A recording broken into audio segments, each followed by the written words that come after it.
When you're a ninja like Kakashi Hatake, made famous for copying over 1,000 ninjutsu with your sharingan, then your name is bound to pop up in the bingo books of rival villages. However, 16 years after Kakashi lost his sharingan for good, after the battle with Kaguya, Kakashi has formed a new legacy, one that far surpasses anything that he did as the copy ninja of Konoha. It's during the events of Kakashi's S-rank mission to find a cure for Naruto's chakra illness that takes place in the Boruto era that Kakashi learns just how respected he was as Hokage, and much to his respect, much of it wasn't just your typical praise for Hokage, but instead it was something that bordered on the realms of being legendary, almost mythical. In today's edition of Kakashi Resident, we're going to take a look at the early part of Kakashi's mission to find a cure for Naruto and go over the moment when Kakashi learned just why he was so famous in the country of Redaku, a land where the Sage of Six Paths once lived when he too was sick with the same chakra illness that Naruto Uzumaki currently has. Now, for those of you who are wondering, Kakashi Resident takes place during the year that exists between the end of the Majina Bandits arc and the Owl arc of the Boruto manga. For a bit of context, several days have passed since when Kakashi first arrived in Redaku, and upon overhearing the Prime Minister's conversation with the Queen of the land, Queen Minari, Kakashi subconsciously has his mind made up to have the Prime Minister's influence removed from Redaku, a land that's known for its lush and lively landscape when the Sage of Six Paths once lived there, but was now a land that was plagued by drought, at least on the outer borders where Kakashi currently was, and it was a place where water was unfit to drink, and dead bodies lined the street of the village that he arrived at once he got into the Redaku territory. The first step of his plan was to infiltrate the ranks of the royal family in hopes of getting close enough to Queen Minari, with the hopes of eventually steering her in the right direction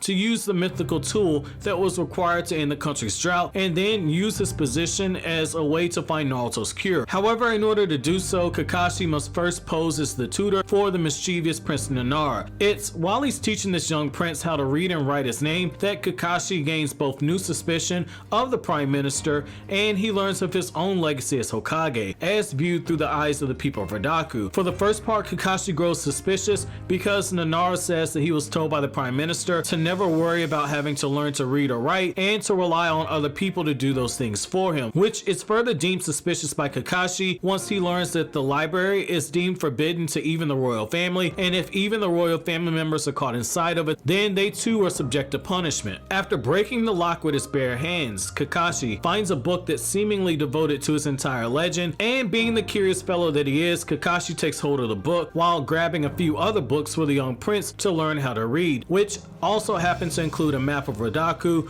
which allowed Kakashi to study the layout for the new continent that he found himself on. In the scene I'm going to share with you guys, it picks up just after this moment, and before I begin reading it, I just want to throw this out there to some of you guys who might be new. Just as in Sasuke Resident, where the prison library was off limits, the library that the royal family is supposed to have access to is now suddenly off limits, which if you look at the Sasuke Resident novel, then you know that there was a big revelation that was found in that library, and so too could something like this be here. So like always, I'll begin reading the passage and then I'll come back to you guys my thoughts, and it's here I'm going to begin quoting. This is a map where the countries and villages and roads are going through them, and you see here they're all depicted. This is a summary of all of that on this piece of paper here. Kakashi pointed his finger to the left edge of the map. Prince Nanaru, you see here, the capital is near this point, and you are here. Kakashi pointed his finger to the same place. What are you talking about? The distance between them is very small and almost nothing.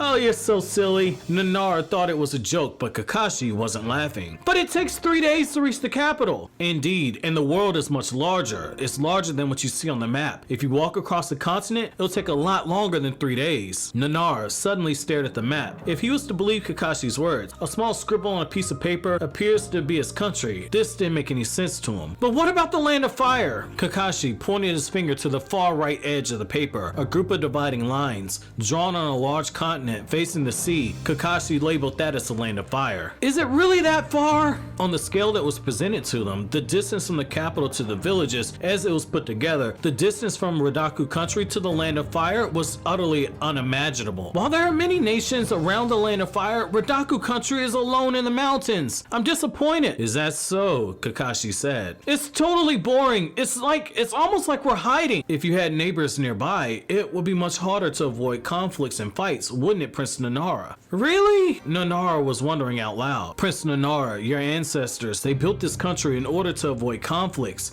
In fact, this country has never experienced war. war. As far as Nara heard, Redaku country had never been in war with another country, of course, because it has nothing to do with other countries. For people of this land and of the Redaku country, war was something that far off countries existed, and that only happened in stories. No one actually ever fought. You know, I actually think it's a brave choice. It's better to avoid fighting than to win the fight. Why fight at all? Does that mean that the land of fire fights a lot too? Like the land of earth? And what about the land of water? No, the risk of war between the land of fire and another country is far less than it was in the past. Nara suddenly raised his hand. Well, why is that? I don't understand. Well, you see, Prince Nara, now everyone knows that there are too few benefits for the amount of sacrifice that the war needs. Kakashi continued looking at Nara's face and not at the map. A few decades ago, what was needed to protect the land of fire was nothing but strength. Attacking other countries happened in order to protect one's own country, and ninja were originally the tool for that. So what did they get in return? Tell me.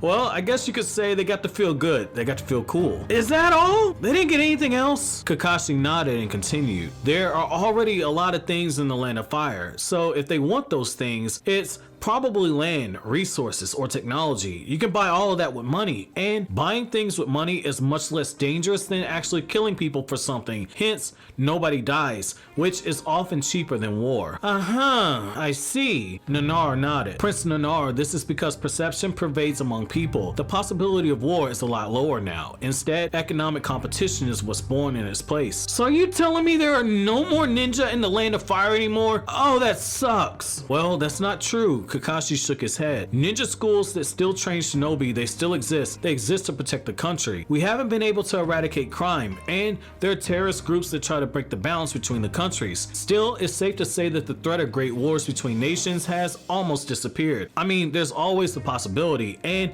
there's always the chance that a new group of malicious creatures appears. Kakashi suddenly relaxed. I just read what was written in this book right in front of me. Oh, I've heard way too many things all at once. My head feels so heavy now. Nara went right to sleep right afterwards. At this way at least, he can always be watched while he was sleeping. Kakashi wasn't complaining. Nara was so excited, he was rolling around on the ground. He didn't feel like sleeping at all. He got up during the night and stared at the map in the moonlight. Kakashi raised his eyebrows. He studied Nara. The Legend of the Six Hokage book is about the land of fire in the age of the Six Hokage. The land of fire is growing rapidly and with unprecedented economic development. In other words, the world where war is unlikely to occur, that world was created by the Sixth Hokage. He's nothing short of amazing. End quote. So what should stand out to all of you guys is that out of all the Hokages, Kakashi is the one that the country of Redaku seem to appreciate the most, and there's a reason for it. This is a land that doesn't know what it means to be in war. To them, war is something that other lands experience. It's not something they themselves have to go through. The land of fire was known for its many conflicts, and one of the ninja battling through the past two ninja wars was Kakashi Hatake. The fact that someone who became the Hokage, who guided the land of fire into what is mostly deemed as being a peaceful time, is